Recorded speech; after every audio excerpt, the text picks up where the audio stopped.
All right. Hi, everybody. I can see you all joining here. So I'll wait about a minute here before we hop into it. But thank you so much for joining Jamie and myself today. Should be a really, really great session. So I'm going to do a quick check-in just to make sure you can all hear me and see us. If you can open up your question tab, send me, as we always do, send me a quick yes or a smiley face just to let us know that you can hear us and see us. That would be fantastic. You just click the little arrow beside the word question and a window will pop up where you can type and hit send. Not seeing anything come in here. Oh, there we go. Thank you. Wonderful. Okay, awesome. Thank you so much, everybody. So a few quick things. We do have a few handouts that you can access at any time under your handouts tab. Just click the arrow by the handouts and we have a marketing guide for financial advisors as well as a financial planner toolkit that everybody can download. And at the end of the session today, you will have a quick survey pop up.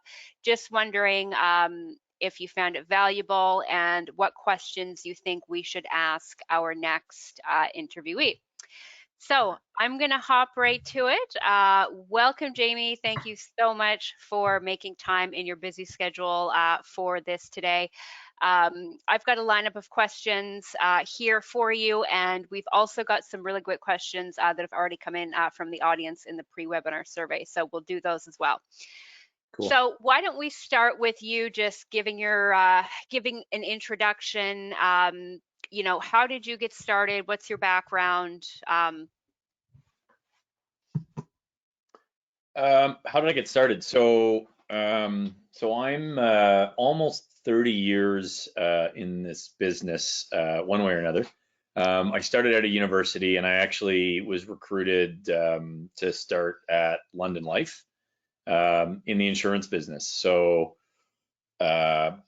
yeah, I mean, I began as a commissioned-only life insurance salesperson, and was relatively quickly, I don't want to say disillusioned. That's a tough slog at the age of 22, I guess, or 23. But that taught me a bunch of things. One of which is fact finding and asking questions. And they really drill at London Life. The training program we go through is really a lot about asking questions. There's working on scripts and other things that are necessary, especially when you're in sort of a sales only mode at the beginning of your career. So that was the beginning, and then I ended up going to a planning firm out of that, where I was actually paid a salary, where I was more of an account manager. And actually, luckily enough, I had a responsibility where I was dealing directly with accounting firms. So I was sort of the account manager for concepts where the accounting firms, if you will, had a question about, okay, what should we do this or should we do that? And so I kind of cut my teeth on sort of a more analytical approach, if you will, to planning concepts. Also developed a network of those individuals that I still have today. And from there moved again over to a small investment firm. So I left that behind, planning, if you will, only to come back to it pretty quickly thereafter with that group of people. And we built really what I have today, if you will, at Barron Capital Partners. But started as portfolio managers, went back into the retail space, added back all of the planning and insurance and client relationship, broad client service items that we do now, and went back from an institutional, if you will, to a retail, wealth management firm. And that's how I arrived sort of where I'm at today. Okay, interesting. And then how did you make the, like, can you explain a little bit more about the transition from being a life insurance advisor going into wealth management? Like, how did that come about, and how would somebody make that transition if, you know, if they wanted to? Um, the path was so the time that I spent with the planning firm was helpful because I became mutual fund licensed there. and learned about the investment business alongside of the insurance and planning. So it was at that firm that I got my CFP, and I think later I got CLU. So these would be the two sort of insurance and estate planning, long-term planning designations that fit into that wealth management basket, as opposed to investing. So that was a little bit of luck, to be paid a salary, to be in the career that you think you want to have. And it allowed me to sort of, feel my way through things. And then, from there, left and went to a portfolio manager, like an ICPM or PM firm. That was really kind of lucky also, but more in the sense of I still didn't have children or had nothing really, there really wasn't any downside at the time. I'm not sure, 5 years later, I would not have made the same move. So it just was one of those things where the opportunity arose. The people that I knew were I trusted them, and that was really, that move in 2002 or 3 was the beginning of really everything that I've built since along the way. Okay, very cool. So it sounds like, you're quite humble, obviously. You feel like there's a lot of luck involved and good timing. Yeah, there always is. Be prepared, be well educated, all that stuff. That was part of where I tried to focus, especially in that kind of in the 2000s, I guess, from 2002 through until there. I did make an effort. For example, I make this recommendation to anybody: skip going to CE credit sessions with a fund company, or certainly not a planning firm. But I focused my CE on actually taking courses and getting designations. So from late 90s, early 2000s, I got my Canadian securities course, plus some of the mutual fund licensing. But just in terms of courses that I didn't actually even need, first to go CSC, and then CFP, CLU, CIM, FCSI, a couple of them. So I just spent time getting designations rather than the time, going to presentations. And again, in the old days, you couldn't do something as easily as this. You had to go, basically spend 3 hours, 2 hours travel for 1 hour of CE credits. So that was the choice that I made, just to be well accredited and knowledgeable. And I think that probably was a byproduct of also the technical nature of that role that I had kind of like 20 some odd years ago with those accountants, that kind of forced me to learn more in depth what the strategies that we were recommending were, to be able to explain them, and in a non-sales, if you will, environment, but a very analytical, does this fit into this box, was the kind of question they would ask before we ever even sat down in front of a client. Okay, and so in your experience, the focusing on, the licensing and the qualifications and the education, you would say that was a huge component of your success along the way? Yeah. I think that there's lots of different roles you can play as an advisor. Not even pertaining to licensing, but there are people who are really good at moving people's minds to action, right? So call that sales, but people don't like to be called salespeople. But there are definitely situations where you need to press a person to make a decision. And there are people who are very good at that. So that would be more of a sales focused an individual. And if you're transactional, then you may or may not need quite the background in the technicals, because, let's just say in life insurance, the insurance companies have lots of support, some better than others. And sometimes it's just a relationship outcome. But so, in that case, maybe that's it, where I move towards actually having to be the specialist for a series of concepts within a group of accountants. I had no other choice. I wasn't hired to be a specialist that said, I'll get back to you, and then went to the insurance company and asked. So I dug into the technical side of things along the way. And again, you kind of look back, you can always tell the story of your career with the benefit of 30 years of hindsight one way, but I was forced to become technical. I certainly think I had an aptitude for it, but I was forced to become technical, and therefore I did. And then, my natural network, like all of us have a natural network, mine became accountants, right? They weren't my friend. I mean, we were friendly and we became friends, and some of them are still friends today, and clients actually. So we became friends, and then I became someone that trusted to answer questions. That's how I market, rather than relationship.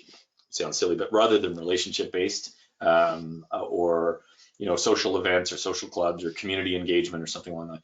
I have always taken the tack to be as knowledgeable as I can in as many things as I can without stretching myself too thin. And then the byproduct of that is also knowing when to say I don't know, which you should be comfortable saying, no matter how you hold yourself out.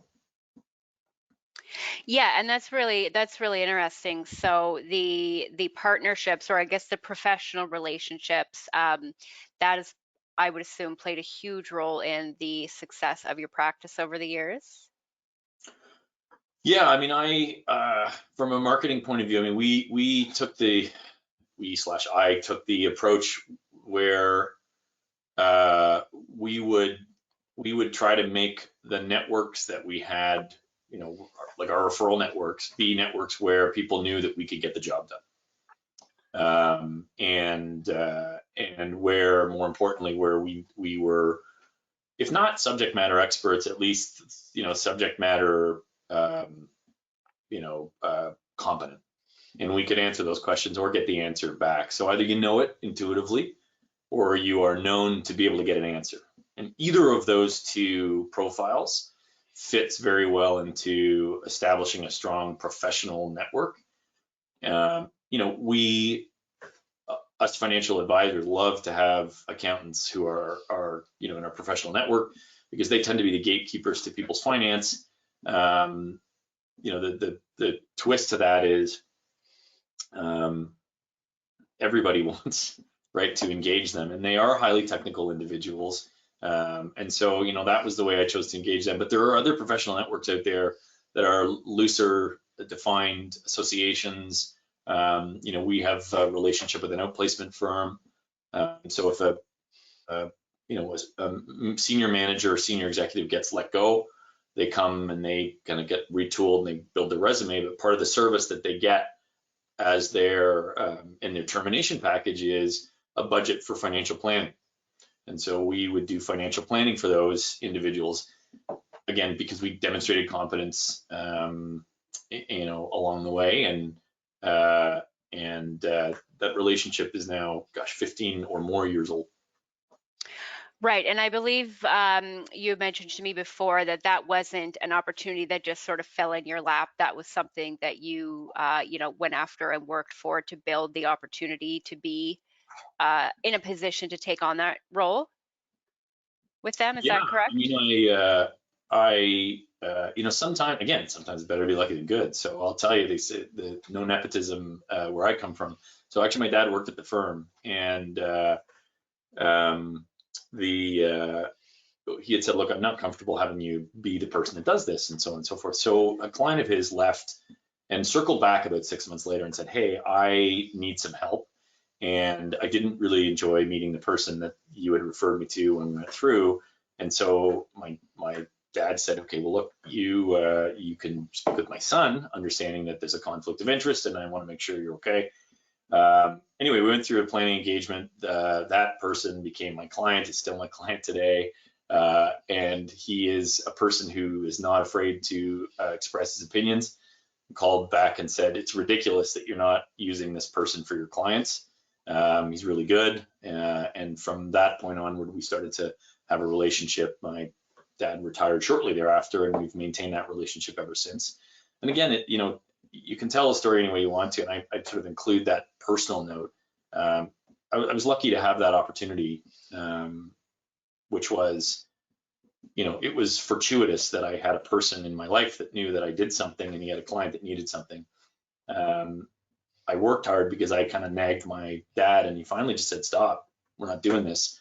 And then after the fact, after that client relationship, had begun, I did still have to work pretty hard to kind of make sure that we were delivering the service offering that they needed and that we needed to deliver in order to stay on their list of preferred providers.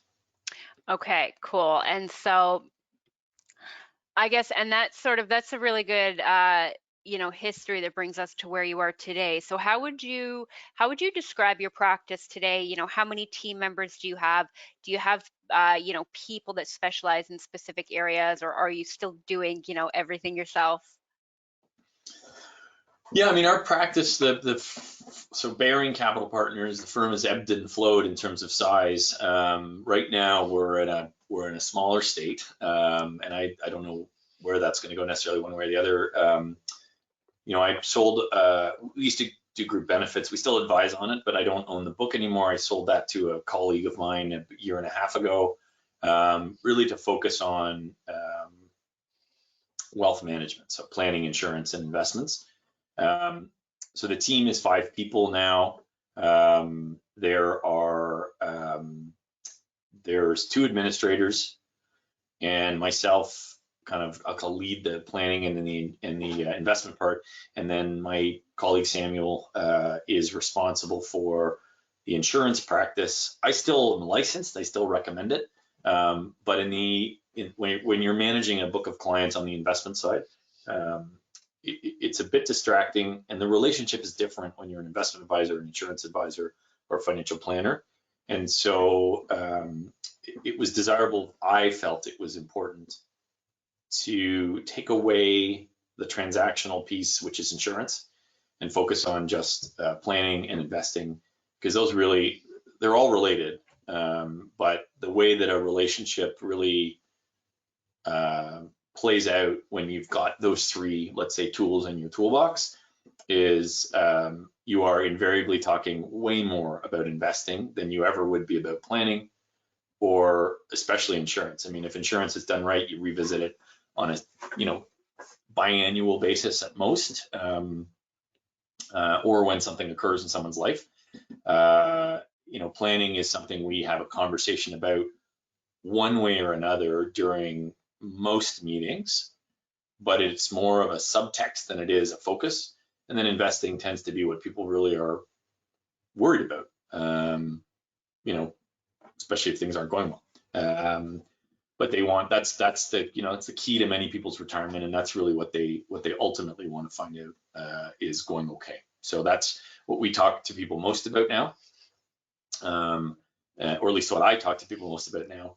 And that's, I think, a long answer to your question, how's the practice arranged? But really, we've got a specialist in Samuel in insurance, and then sort of a dual generalist in me, and then 2 team members who focused on administration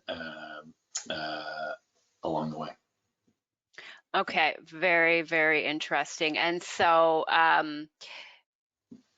a lot of people are obviously worried about, their investments and the market and everything that's going on. I think that's been a pretty big theme these last few years, and it's probably not going to change anytime soon.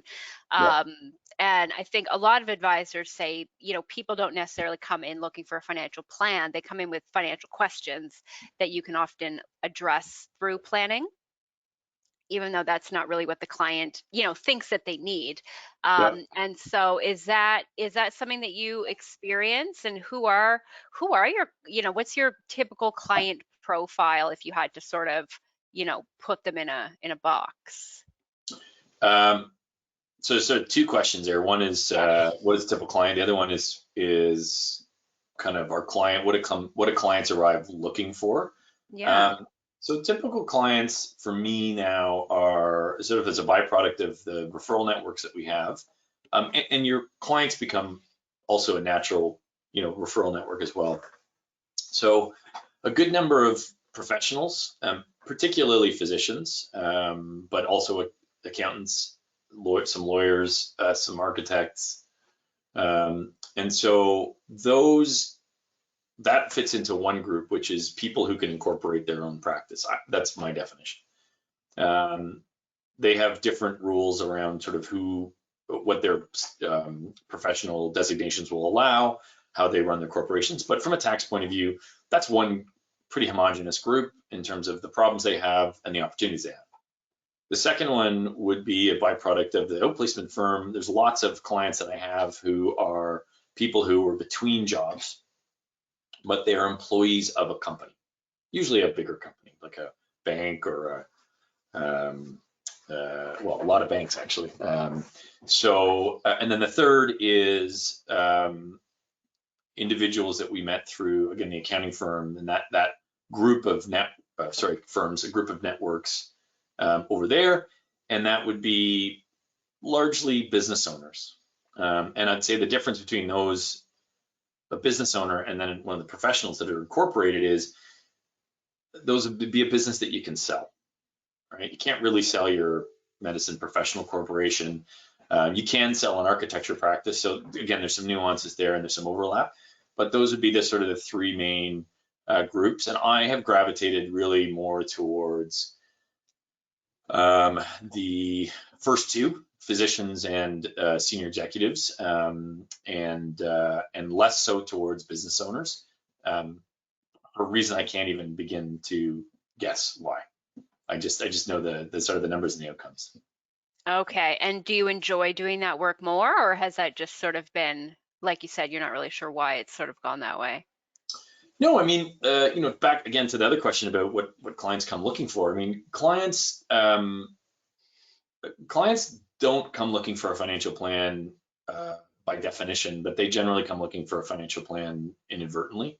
So, if you're acquiring a new client and 999 times out of 100, let's say, that client is leaving somewhere to come to you, either in part or wholly.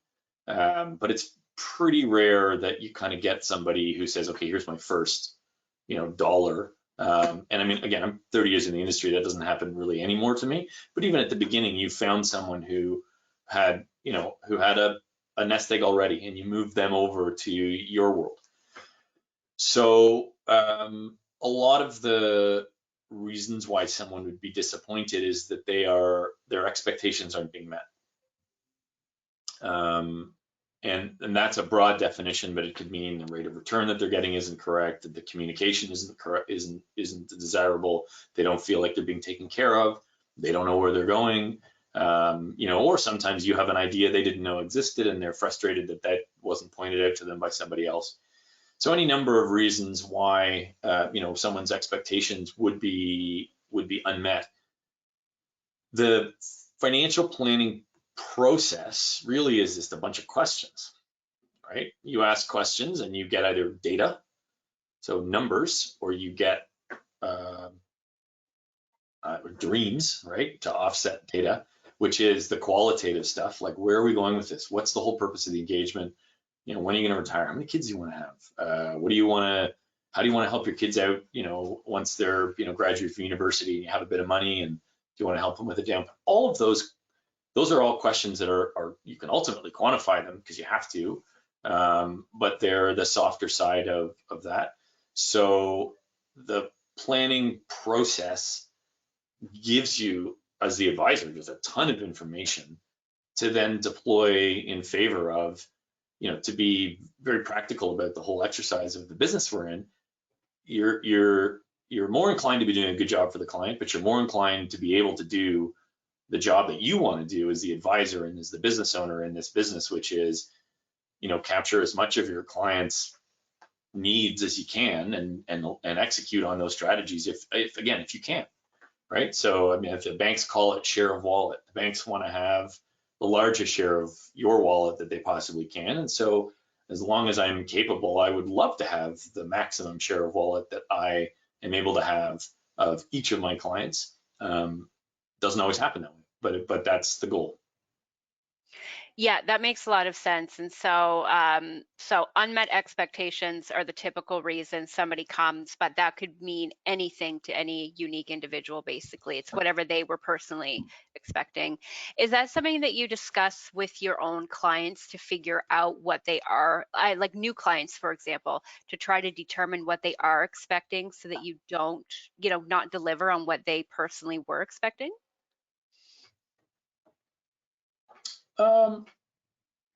Yeah, I mean, planning, I'm not sure how to answer that question. Planning gives you an opportunity to get a 360-degree view of the situation. Hmm. And it's the situation. I mean, you can unpack your role with your client as many different ways as you want to, but if you're successful, you are understanding a need or an opportunity, and you are explaining the solution or the situation, and you're being paid to implement, right? One way or another. So whether it's an investment portfolio or an insurance product or strategy or planning or anything like that, or even assisting with sort of the oblique things that we do, like making sure that a client updates their will. I don't write wills. I shouldn't. I don't participate, but I, in theory, know what needs to be done, or at least how often it needs to be reviewed, and can advocate on behalf of the client to make sure that that happens. So all sorts of stuff you can do. And so I think the question you're asking is, what does the plan accomplish? The plan gives you all that information. The plan gives you the upfront stuff, what you got, and then the back end stuff, which is what needs to be done. And that's really the intersect for, for your relationship, both in the client acquisition phase, call it, or in the long term. Like, if something happens, someone, let's just say for argument's sake, someone wins the lottery, you can imagine a financial plan. Just like think of the net worth graph. It used to go like this, and now it goes, whoops, the other way, a lot steeper. So you have all sorts of new opportunities with a steeper curve.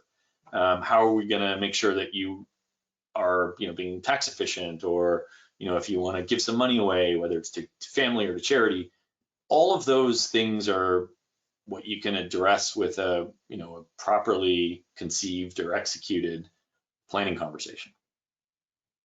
Okay, yeah, that makes sense. And actually, one of the questions that we had from the audience sort of fits into that. So maybe I'll hop over to a few of those questions now.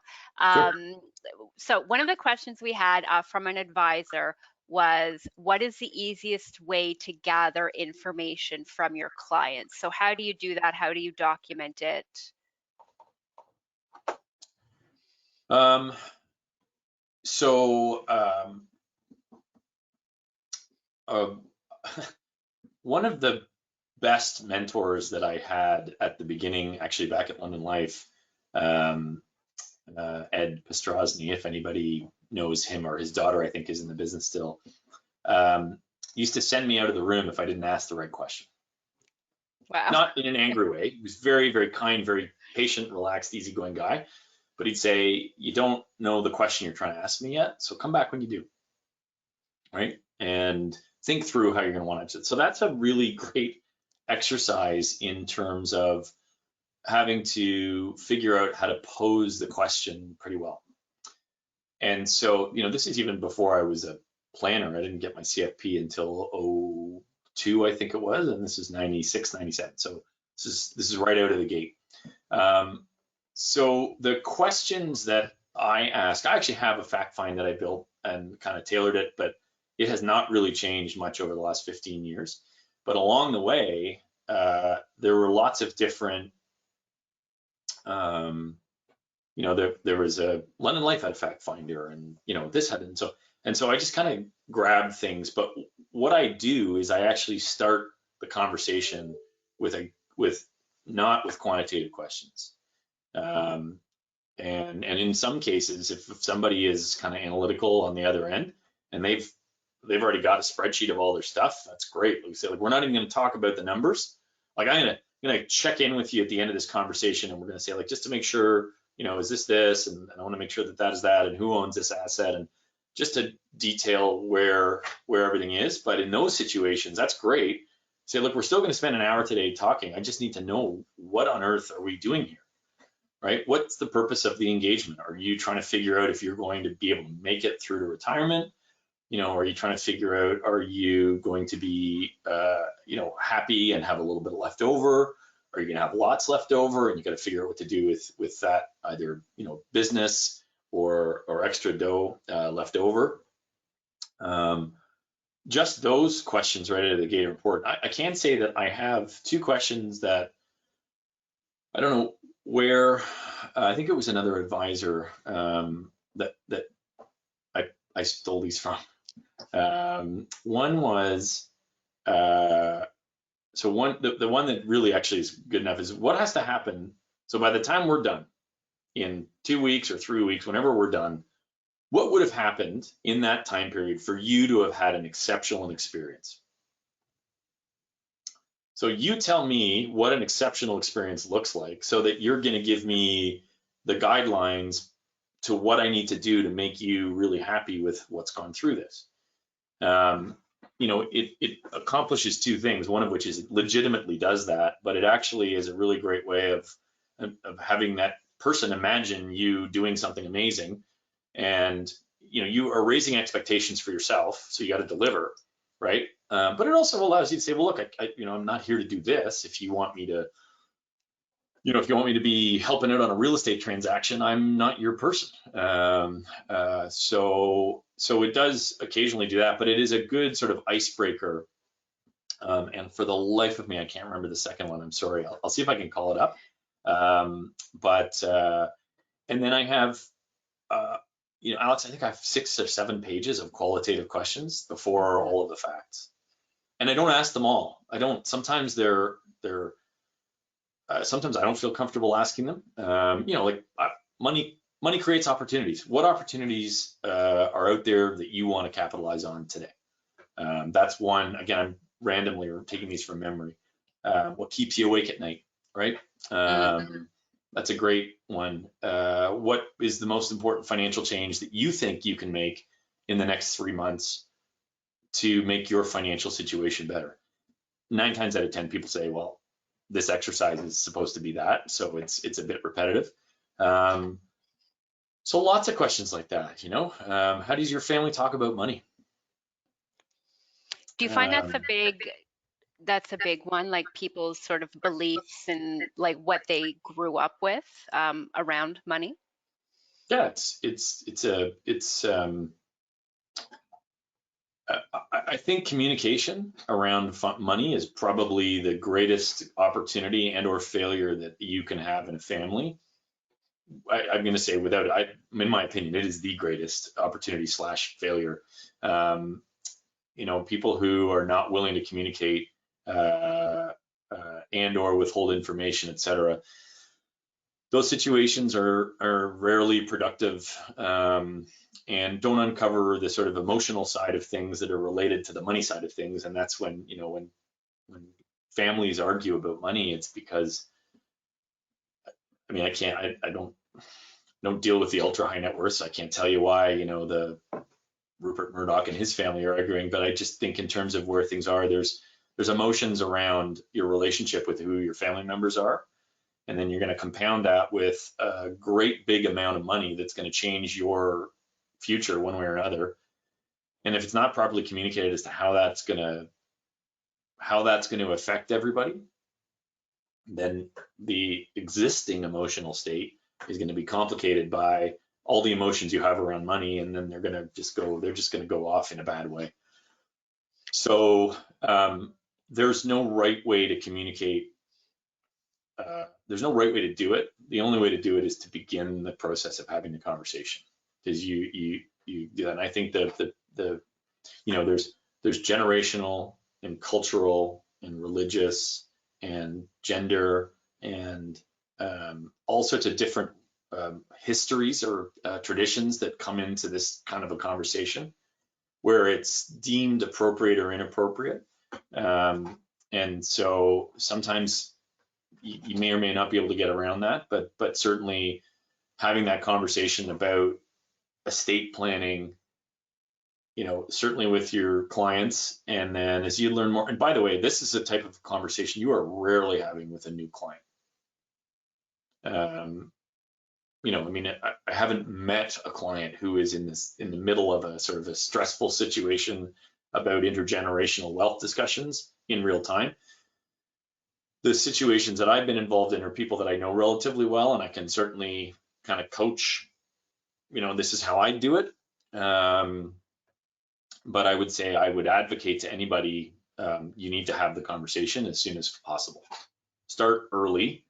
having a conversation about money where it's appropriate. I mean, very young children, you know, it's just there's no way of doing it. But as soon as your children are sort of adults, in various ways, you can start to trickle a conversation about wealth if it's something that needs to be done.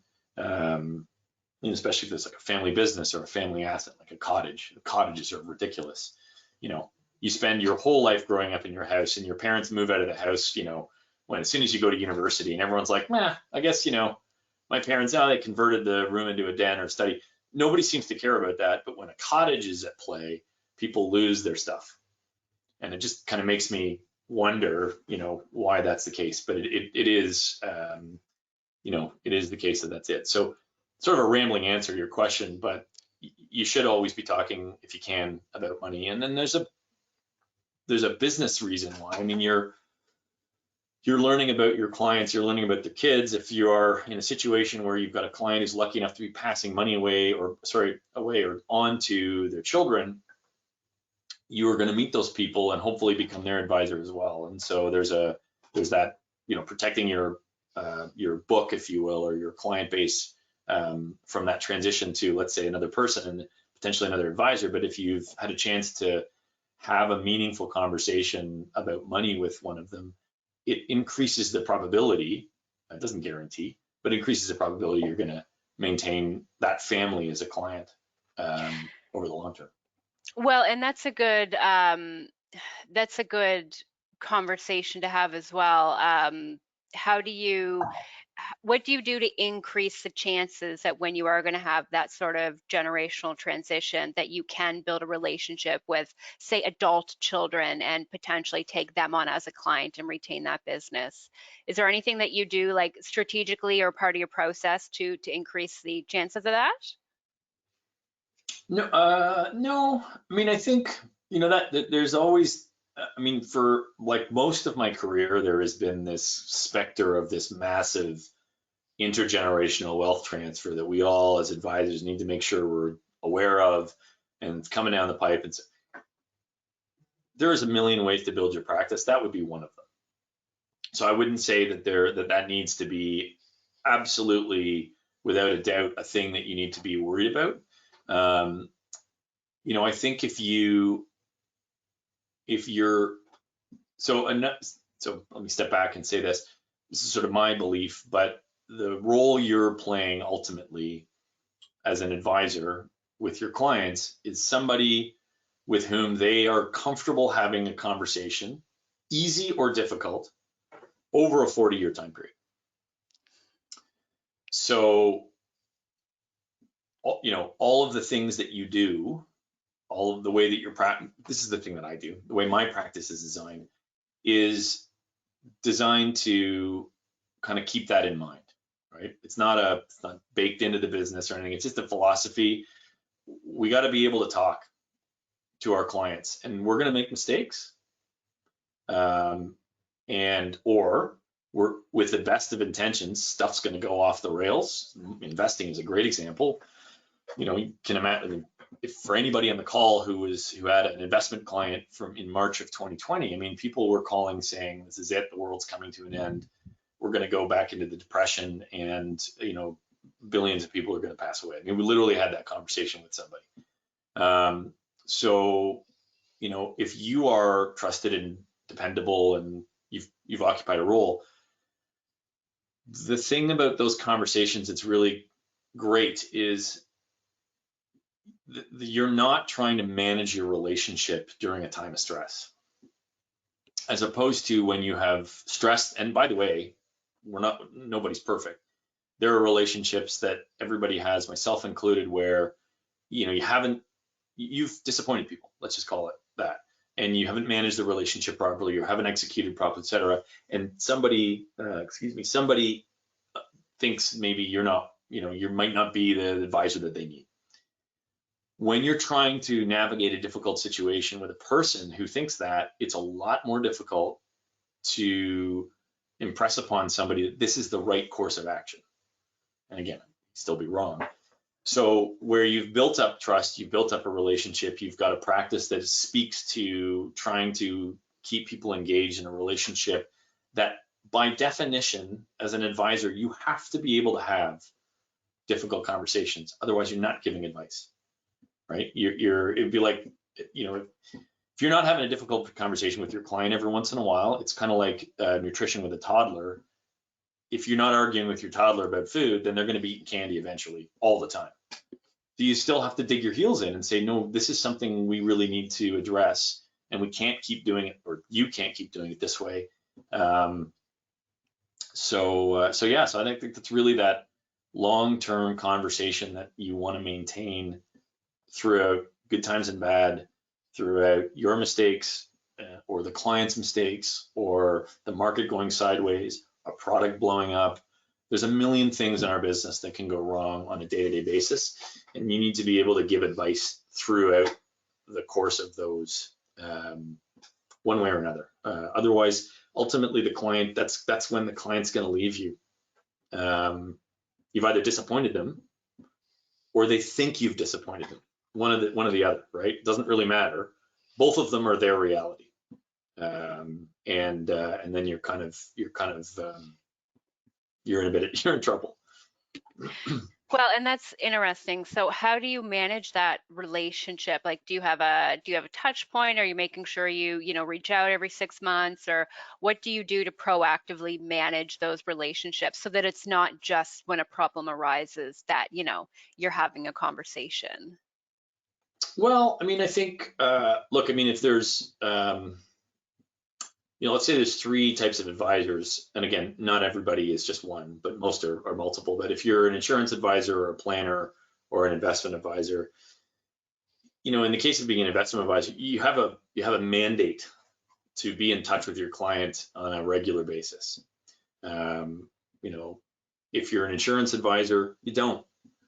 There's professional responsibility, and there's best practices, and there's just smart ways of doing it. So, and then planning, again, the timeline to planning is not quarterly. So, the investment business allows you to have a regular conversation with people. Usually it's about, how the portfolio is doing, how the markets are doing, but it's not always the case. Sometimes you call and just shoot the breeze, and that's that. I've got a really great single 67-year-old woman who just loves cars and knows more about cars than I ever. We always talk about cars for 90% of our conversations. There's a check-in along the way. Is everything going okay? Yep. But just so happens we both kind of, I don't know a fraction of kind of what she does in terms of where she's at, but she loves her cars, so that's that. So I don't know if there's anything in particular that I would say I would do, but the one thing I think maybe that would be of help is, there's a lot of frustrations in our business around compliance and paperwork and, changes to all of those things. I maybe as a defense mechanism a long time, because they change every year. The only thing about compliance that I'm certain of is going to change inside of a 12-month period. And so to not be frustrated constantly by that fact, I took an approach where all of those administrative or logistical or regulatory requirements are opportunities for me to reach out and say, hey, I've got a thing I need to do. In the case of, there's some more structured stuff like updating a KYC. Sometimes it's, there's a trusted person now. In fact, it's not a requirement, but it's an opportunity to have a conversation with somebody about something. So, administrative things I tend to not deal with as problems or frustrations, but more as opportunities to engage people. Okay. Yeah, That's lowers an my blood pressure. approach. Yeah, it lowers my blood pressure. Yeah. And it gives you an opportunity to do that. So, and unfortunately, those are not scheduled necessarily. I mean, I said they're annual, but really they're not. But everybody has some way of kind of prioritizing all sorts of things in their world. So if you think about your clients, and lots of people segment their clients and so on and so forth. So we didn't segment our clients per se, but we just went and asked them, how often do you want us to reach out to book a meeting? And some people said, I would love to have a meeting quarterly. We were like, great, we're going to do that. Some people were like, I don't know, whenever. And we said, well, we have to do it once a year, at least for, so I have two practices in my investment practice. One is portfolio management, so discretionary portfolios, and the other one is sort of retail or brokerage. So I got to speak to the PM clients at least once a year, update their whatever. So some of those clients, I said, like, I need to speak to you once a year. Not a lot of them, but some of them just are like, we're good. You know, I actually think, by the way, for anybody who has clients like that, those are the clients that are dangerous, because you aren't getting information about them. Yeah, they're happy, but they're only happy until you're not, until they tell you they're not. And if you're finding that out once a year, probably you're going to find it out when they're leaving. So figure out a way to engage those people as well, meaningfully and respectfully for their time. But that's that. And so, you know, to me, that's the way, instead of segmenting your client book based on their value to you, just segment your client based on how they want you to behave. And then, And you find you that know, out by, I guess, asking them. ask them. Yeah. It takes a year. So we have a CRM software, and we have a meeting frequency tab, and we click quarterly, semi-annually, actually triannually, so 3 times a year, or annually. And that's the minimum. Like even the people, so at our firm, I think this is the IROC rule or not, I don't know, but you need to update KYCs once every 3 years.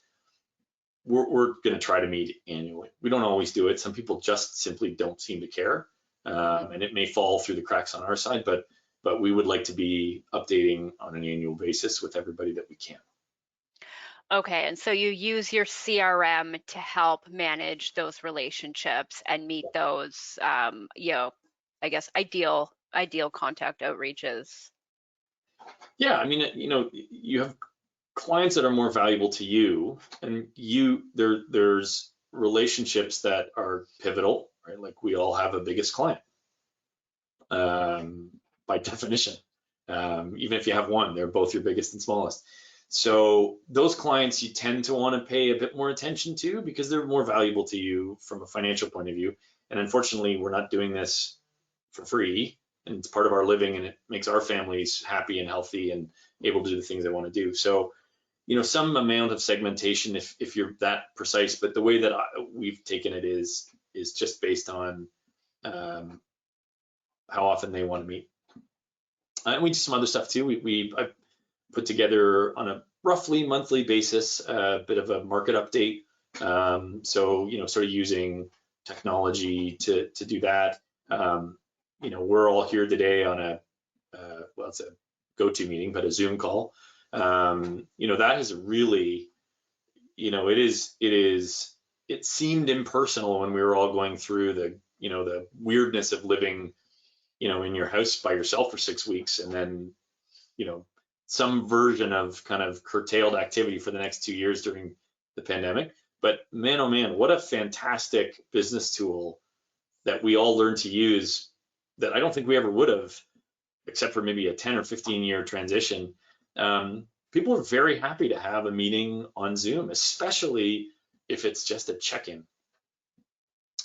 Great to meet in person, great to sit down and have lunch with somebody, etc. But you know, if you got a little bit of business to take care of, what a huge time saver, rather than driving to somebody's house or having them drive to your office.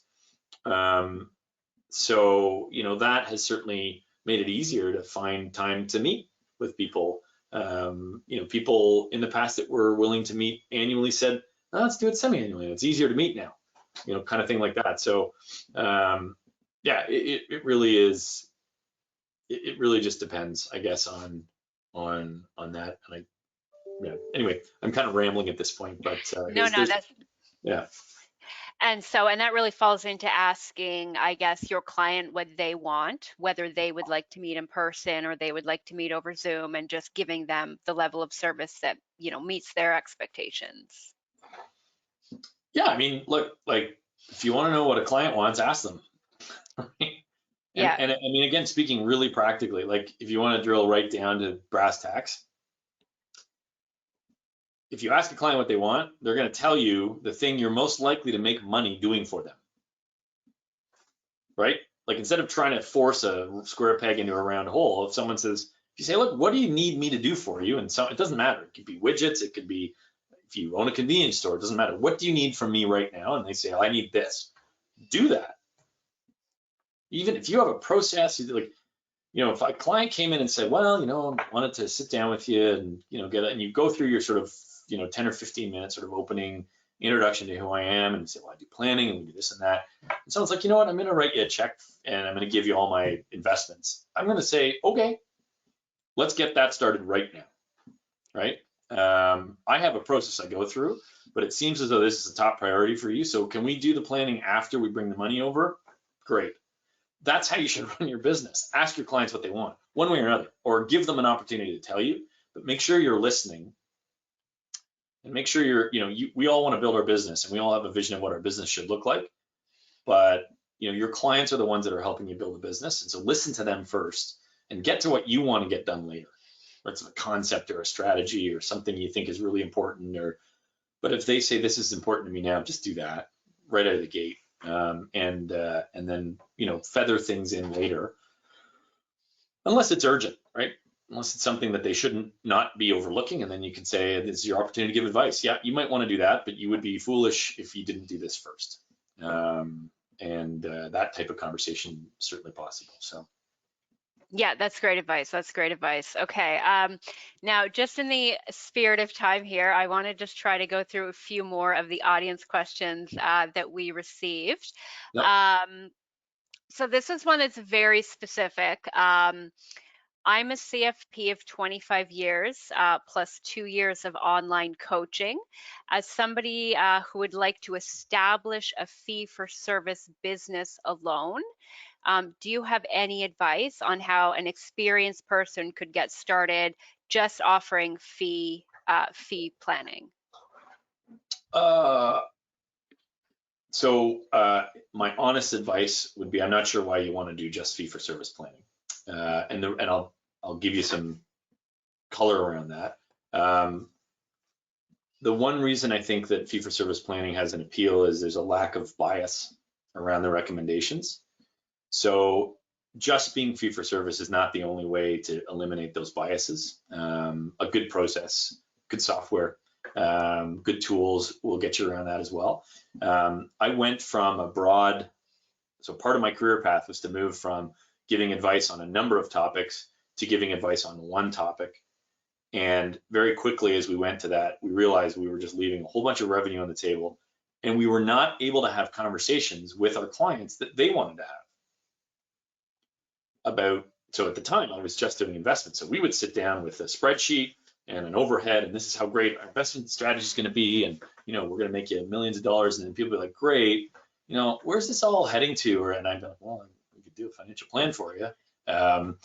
And then it slowly kind of worked back into our practice. So, if you're dedicated to being a fee-for-service financial planner, then you would want to be a spoke in a wheel where things are coming and going, in equal shares. So whether it's an accounting firm that you've got that you're associated with, et cetera, and they were, sending you clients, but you also need to send your recommendations to somebody that's trustworthy. And again, that's the other problem with that fee-for-service model. And again, this is my opinion. Everybody runs their career differently in their business, but the greatest issue that I can see in fee-for-service only planning is where do you send your clients to get the good ideas that you've recommended actually executed by someone you trust, and so on and so forth. That's still a conflict. The person that you're recommending is still a conflict. So why wouldn't it be you? Right? Why wouldn't it be you? And I think there's lots of different ways to do it. You can put in we do fee-for-service planning. We charge a fee for planning, and people can walk out the door with our financial plan and go and get it implemented somewhere else. Or they can come back and they can implement it with us. So a really good engagement letter where you clarify, we are here to do financial planning, and if you choose to sort of execute our recommendations with us, great. We would love to have you. If not, off you go, and you can take this report and implement it with somebody else. So I'm not sure if I answered your question, and I apologize if I poured a bit of cold water on it. But if you are currently multiply licensed, and now, by the way, if you really just love doing financial plans, then go and sit with that. But think about building a business around you that solves the problem of who's going to put this thing in place once I've written the plan. And it could be a partner or some colleagues or employees or a network, something like that. But I do think that the fee only and giving away the recommendations is fraught with not the same, but an equal number of problems than the other alternative. Perfect. Thank you. That's great advice. And I think that makes a lot of sense when we talk about sort of the back and forth and the professional relationships that exist and how professionals are sending referrals, to each other and working together for the best outcome of the client ultimately. But building those relationships, it sounds like that's essential. Yep. To success. Okay. Next question. What is the single most useful information you get from SNAP projections that helps direct your advice for clients? So there is no single piece of information that comes out of SNAP that is of utmost importance. So a couple things. First of all, although daunting, that front page of numbers for a client, most people who are unfamiliar with any software immediately look at it and go, well, but that's a lot of numbers. But especially in a Zoom call or even on the screen in our boardroom when we're meeting with clients, just pulling that up and the advantage to Snap is you could just whip in and change things really quickly and easily and model it out in real time. So I would say the feature is the real-time manipulation that's kind of right in front of the client. The danger is sometimes if you start to get too in depth and there's a whole bunch of changes flying in, you may not have had a chance to sort of audit the outcome. So be careful. But that real-time kind of change format is really helpful. And then again, you go through, you run the scenario, it gives you sort of where you're at, and then you click on the graphs. Again, pictures say 1,000 words. I think there's 4 or 5, and they've been rearranged recently, and they're in a slightly different order. But the 4 or 5 graphs that when you click on the visuals, you see not the report section of the site, but the graphs that superimpose themselves on top of the data page. We spend most of our time talking about the future, for lack of a better word, on that page. And I think net worth going up is all you need to make sure that a financial plan is working properly. And then the decisions around tax and savings and this and that, if your net worth is going up like that, or sadly going down, and you make some changes and it starts to kind of go back up, then your plan is working, right? The whole idea is to have more money at the end and pay less tax at the end. And so those graphs are really good tools to have that conversation and demonstrate the effects of what you're talking about. Yeah, okay, that's excellent. So you're talking about the interactive charts. Those are one of the most talked about features that the clients really, really seem to understand. Yeah. Okay, and I know we're at time. We have 1 minute left, but just one more question will sneak in here. What do you think is the biggest factor of your success? And I know that's really hard to answer because we've talked about so much. Well, I've answered this before when asked the same question. I think it's being curious. So don't take anything for granted. Ask questions. I think it's better to doubt than believe when it comes to trying to find the answer to something. So be curious. Keep asking questions. Don't be afraid to dig into a response that a client gives you if you're like, that doesn't seem logical or right, or however you want to define it. But staying curious and that leads to, on the side of clients, it leads usually to a enhanced relationship because you're having the conversation and you're engaged, and if you're curious, you're asking questions. People love to talk about themselves. That's why I volunteered to be on the podcast today.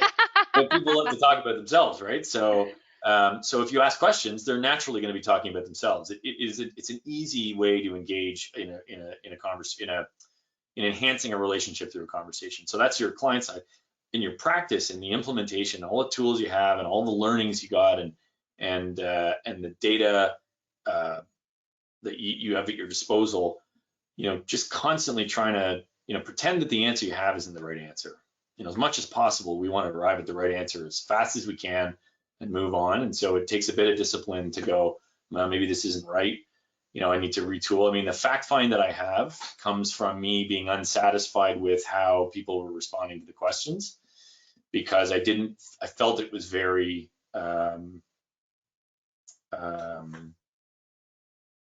like we were just like perfunctory, like just going like, what's this, how much, what's your house worth, what's your mortgage worth, how much do you spend, how much are your kids going to go to school for? So all of those questions. So these qualitative questions set a different tone for the meeting. And it's basically, because nobody's perfect. I forget stuff all the time. I still have my fact find that I have in paper and pen in front of me when I meet with a client, whether it's in person or on Zoom. I'm filling out those answers to the question. I'm flipping through the paper. It's old school in that way, but at the same time, it allows me to. I am better at writing and talking or thinking than I am typing and talking or thinking. So it works for me, but it's a way of giving a format to that. So back to the question, being curious allows you to be engaging as a person with your clients. It also allows you to grow as a professional in your practice. And so that would be what I would attribute to being, if you're defining it that way, to successful. So That is amazing. Thank you. And that's such a great answer. And that's a great note to wrap up on. I just want to be respectful of everybody's time here. We're a few minutes over our hour. This has been so insightful. Thank you so much for agreeing to give me your time today. I really appreciate it. And I'm sure all the advisors here got a lot out of this.